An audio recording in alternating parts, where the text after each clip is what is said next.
Hi everybody, welcome to Christy Dawn's Cooking, and today I'm going to share with you two of our absolute favorite dishes for Thanksgiving, and it wouldn't be Thanksgiving without them. So I'm going to show you exactly how I'm going to do creamy mashed potatoes, and I'm also going to show you how I do my dressing.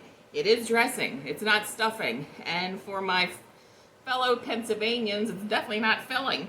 So anyway, come on back and I'll show you exactly how I'm going to make these.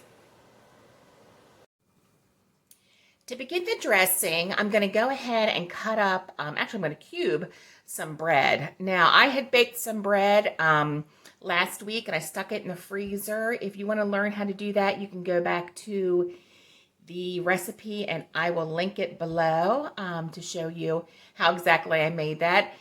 You don't have to do homemade bread. A great substitute is if you go to your bakery and maybe get a loaf of the French bread or the Italian bread. A lot of times you can get them for about $1. That's a great substitute. But I am going to start by chopping up some celery and some onion, and I'm going to saute it in some butter. So when that's all done, I will come back and I'll show you what I do next. So I chopped up one large yellow onion and about 3 stalks of celery. You've seen me do that before. And I have them sauteing in here with 1 stick of butter. I know that seems like a lot, but there's a lot of dressing that we're making. So we need that butter to help make the dressing not be dry. So next, I'm just going to bring you back over here to the island. Set you up. And we're going to go ahead and make the spice blend. So for the spices, we need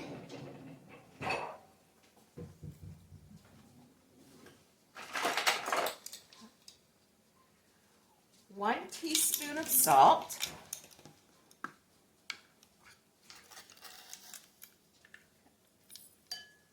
a half a teaspoon of black pepper. We need 1 tablespoon of poultry seasoning.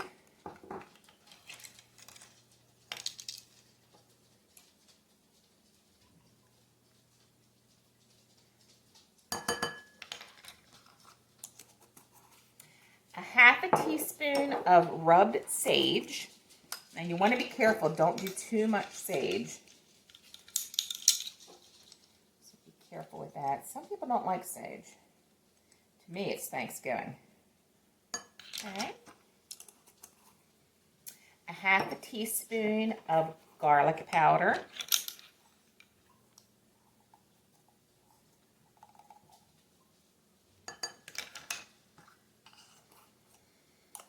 A half a teaspoon of onion powder.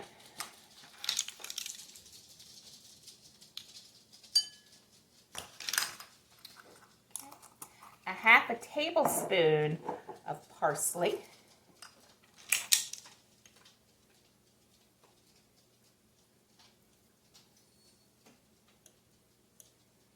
Just gotta kind of guess on that one. And a half a tablespoon of chives, which is also 1.5 teaspoons. I was gonna guesstimate. Okay. So all that is going to be mixed together.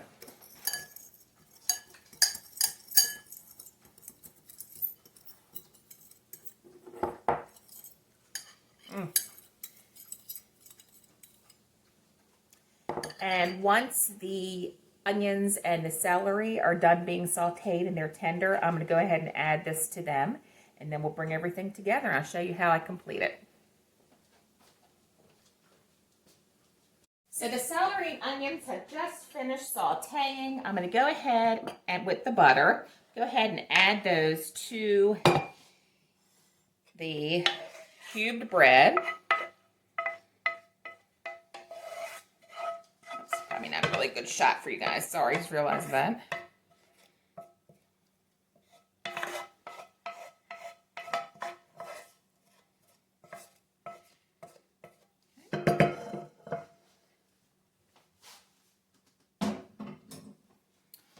I'm going to go ahead and add the spices that we made.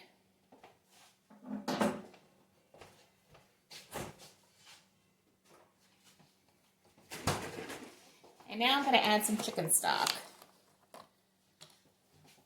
I'm not going to use the chicken stock that I'm making for the gravy, just because I want to save that for the gravy, because it's so good. But I'm just going to go ahead and use some boxed. And I highly recommend using stock. And I don't know if you remember us talking before about how you want to try and get stock, not broth. So I'm going to add 1.5 cups now. We're going to see how it looks.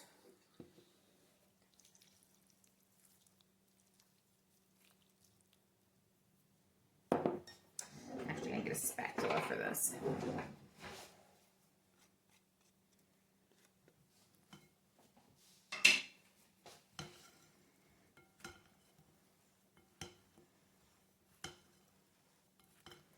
Oh, the smells of those spices are just amazing.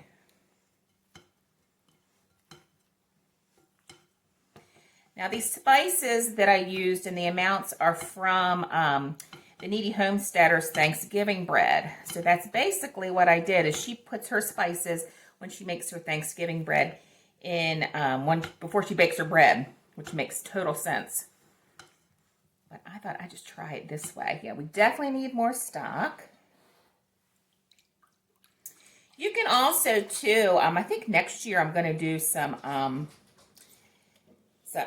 do white bread, sandwich bread, and also some cornbread. I think that'd be good, a really good mixture of the two of them together.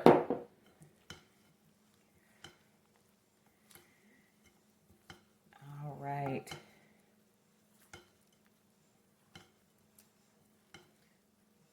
Now it's starting to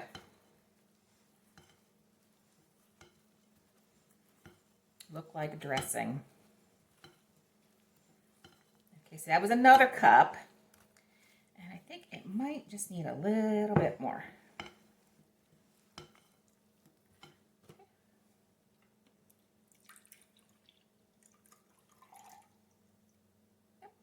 And I just finished off that box, so that was another 1/2 cup.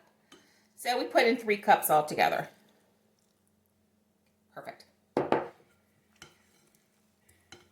Now here's where you can change it up a little bit. If you want to add some sausage to this would be great. I know growing up, my family, especially my father, loved oyster dressing. They would put oysters in this. That's a very Maryland thing to do, very Mid-Atlantic thing to do with dressing. So, okay, that looks perfect. So I went ahead and greased my baking dish. So I'm going to go ahead and just pour that right in.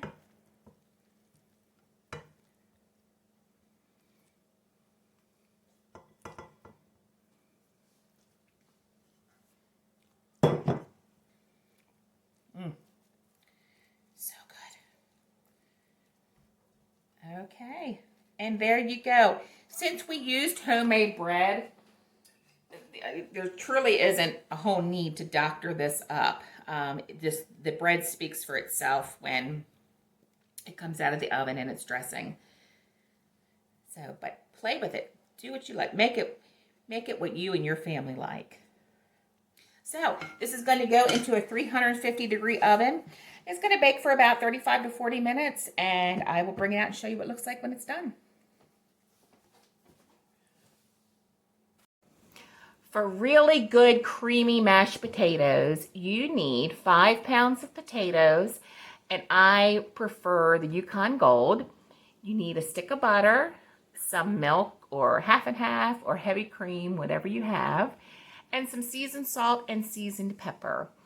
So I will come right back and show you how I do it. For great mashed potatoes, I really like the Yukon Gold, or sometimes they're just listed as yellow potatoes. I just think they make an excellent mashed potato. They're super creamy. So what I do is I go ahead and give them a rinse. And I am going to peel these. Now sometimes when I make red skin mashed potatoes, I'll just scrub the potatoes and leave the skins on. Skins are actually really healthy for you. So I'm going to go ahead and just use a vegetable peeler. This one I love. It's by OXO.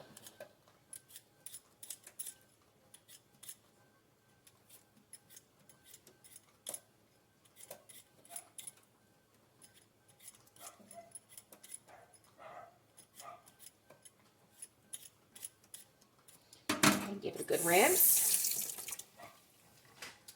I'm going to cut it in fourths.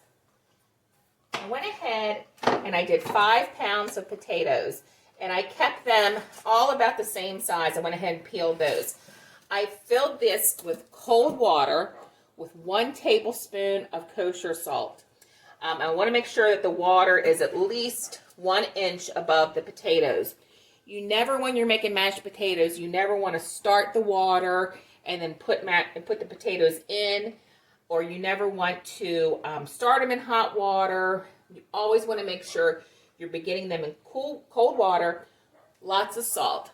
What that does is when you throw the potato in the hot boiling water, the outside is going to cook before the inside. And that can sometimes cause your potatoes to be lumpy. It can cause them to be gooey. And we just want a really creamy, soft mashed potato. So that's how we're going to do it.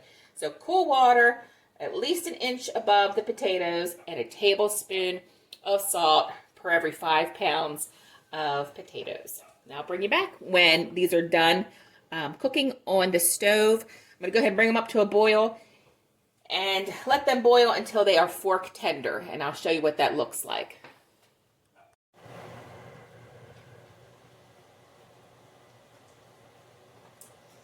I just took the potatoes off of the stove. They were boiling for about, I'd say about 25 minutes. I want to show you what they should look like when they're ready. So I'm going to go ahead and take one out. So I can get one out. I'm going to put it in a napkin. Ooh, it's hot. And you should push it easily and it'll crumble. See how that does? See how that did that? So, I bet it's hot. So what I'm going to do now, I'm going to go ahead and drain these really, really well, and I'm going to show you a trick that I learned. How to get really good creamy mashed potatoes. So let me drain those, and I'll be right back.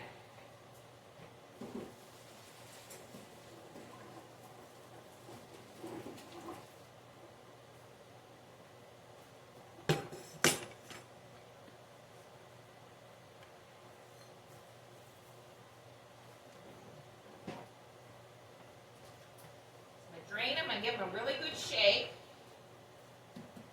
Now what I'm going to do, I'm going to bring them back over here and I'm going to put them back in the hot pot. Try not to spill them out everywhere. Back in the hot pot they go.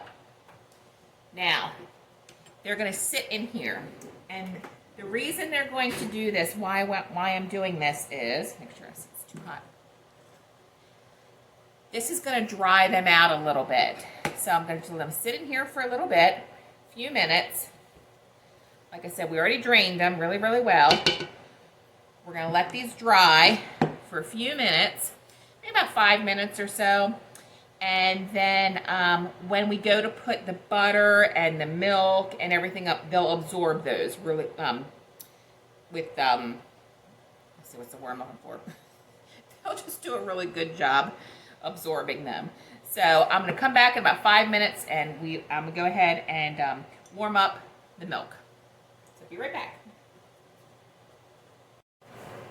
It's been about 5 minutes now and the potatoes have been sitting here in the hot pan. So what I'm going to do, I'm going to go ahead and I went ahead and put my whisk attachment on to my mixer. Okay. I'm going to go ahead and put the potatoes in the mixing bowl. Oops, a couple stuck on the bottom here, and that happens.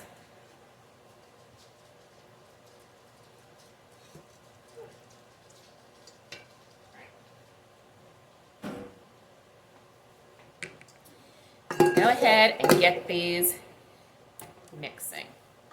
Ugh. I wouldn't do any more than 5 5 pounds. Make sure they don't come flying out. So the whisk is going to start to break everything down, the potatoes. Whoop, there we go. I'm going to go ahead and start adding in. While those potatoes were sitting in the pot for 5 minutes, I went ahead and melted a half a stick of butter and about a cup and a half of milk. I don't know if we're going to need it all. We're definitely going to need the butter. So go ahead and put the butter in.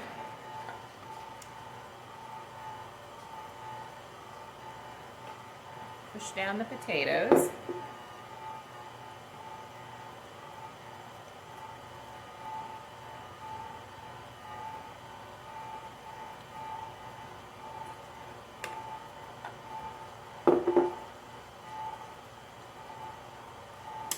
Stop and push it down. We're definitely going to need some milk.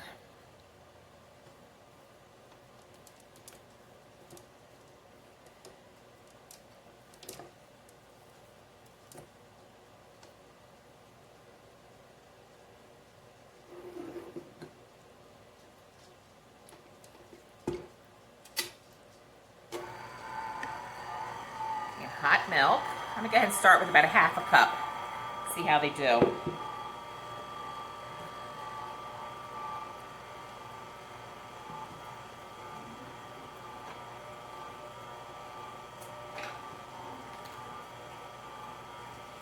I'm going to put in some pepper. I'm using seasoned pepper. Got about, I'm going to do about a half a teaspoon for now. See how that does.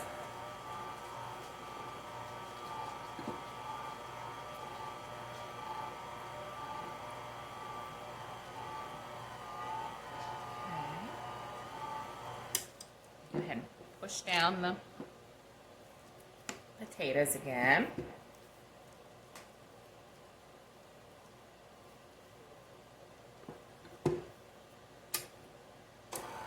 I'm going to crank it up one. Actually, I'm going to go up to 4.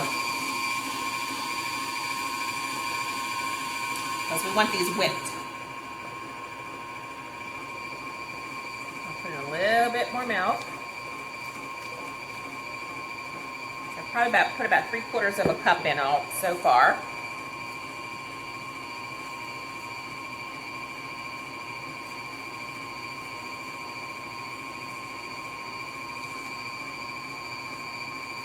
Now, I don't want to add any salt in right now because remember the water was salted. But I am going to taste these to see what type of seasonings that they do need. These are looking good. I'm going to shut it off again. They're looking good, but I think they need to go some more. You see how they look like butter, and that's from the yellow potatoes, those Yukon Golds.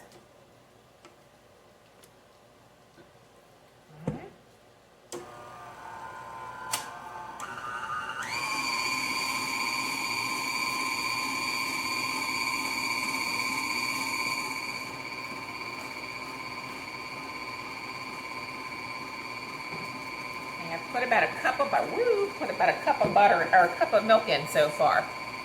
These are looking good.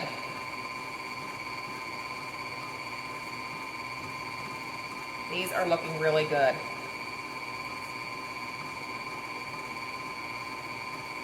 So you guys can see inside.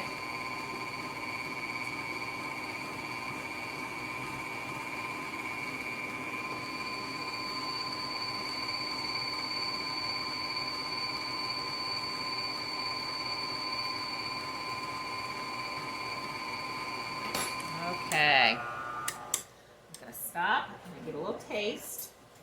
See if we need any type of seasoning.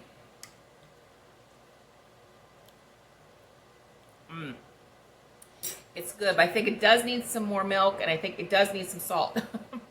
So I'm going to go ahead and put in, this is seasoned salt. Now, potatoes are one of those things that need a lot of salt. So I'm going to put in about a half a teaspoon of seasoned salt. Let's see where we go from there. I'm going to turn it back on, add some more milk.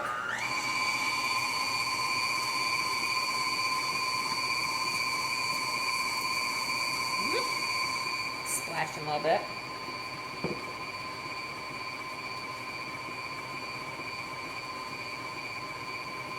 And you never know exactly how much milk you're going to need. It just all depends upon the potato. It depends upon what your tastes are.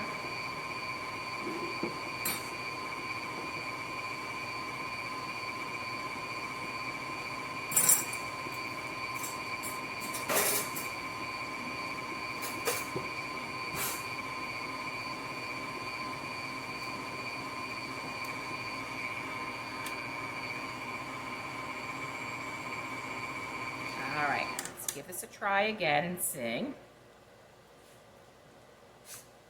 Much better. That's perfect. So what I'm going to do now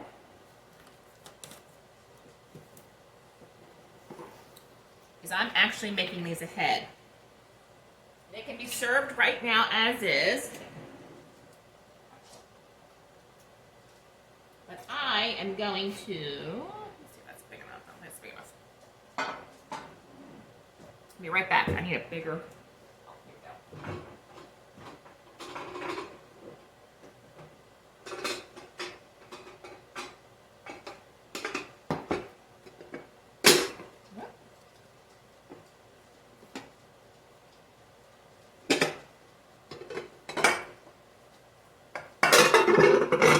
Yeah, I think that's a good one. Okay. So I'm going to go ahead and spray this down with some cooking spray.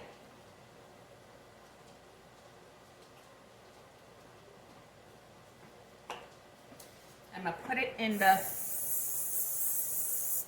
baking dish.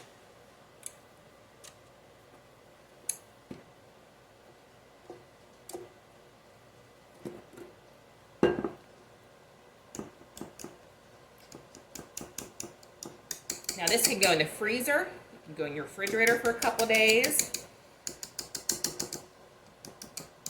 Just bring it up to room temperature before you get ready to serve it. And I'd stick it in probably like a 350-degree oven. And put some pats of butter on top. Oh, so good.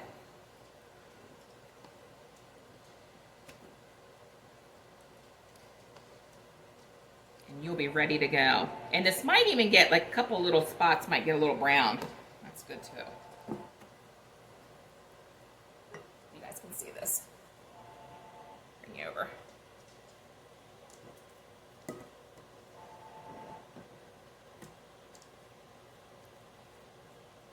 Look how beautiful. I love the pepper.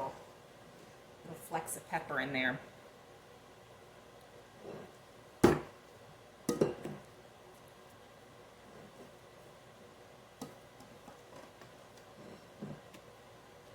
I think Thanksgiving's ready when you see the potatoes. Potatoes are out. It's Thanksgiving.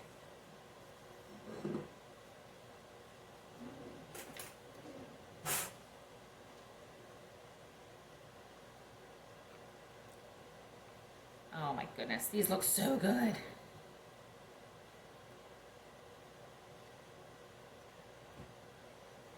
Ah, delicious.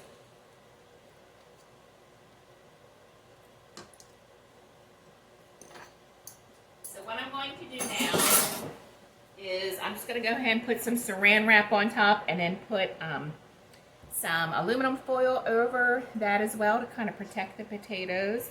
And I'm going to put this in my freezer and be ready for Thanksgiving. Like I said, I'll just pull it out, let it come to room temperature, put a few pats of butter on top, and then we are good to go. Pop it in the oven for about 20, 30 minutes around there just to bring everything up to temperature. You don't have to worry about this being piping hot. Potatoes are one of those dishes that, loses its heat immediately, but that's why we have gravy. Put gravy on everything to keep it hot. So anyway, I hope you enjoyed this. Let me know what you think and take good care.